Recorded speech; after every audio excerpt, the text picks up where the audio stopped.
গতকাল ইডেন গার্ডেনে কলকাতার বিপক্ষে মাঠে নেমে রাজস্থানের বিজয়ের দায়ভার কাঁধে নিয়ে একাই লড়াই করে জয় ছিনিয়ে আনেন জস বাটলার। ৯টি ৪ ও ৬টি ৬ হাঁকিয়ে ১৭৮.৩৩ স্ট্রাইক রেটে ব্যাট করে ৬০ বলে ১০৭ রান করে ম্যাচের খেতাবটাও তার নামে করেছেন।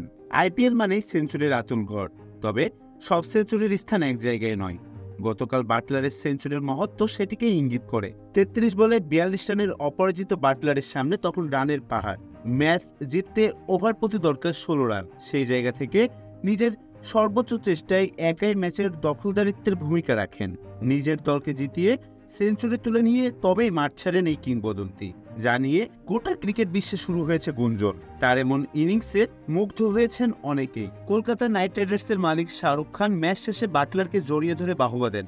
অন্যদিকে বাটলারের এমন মারকুটে ব্যাটিং দেখে স্টোকস তার সামাজিক যোগাযোগ মাধ্যমে জানান, এমন গতিময় ইনিংস খেলার পর খেলা শেষ না করে বাটলার প্যাভিলিয়নে আসলেই বেশি অবাক হতাম। খেলা থেকে আবেগটা দূরে সরিয়ে রাখার সামর্থ্যই ওকে আলাদা করেছে।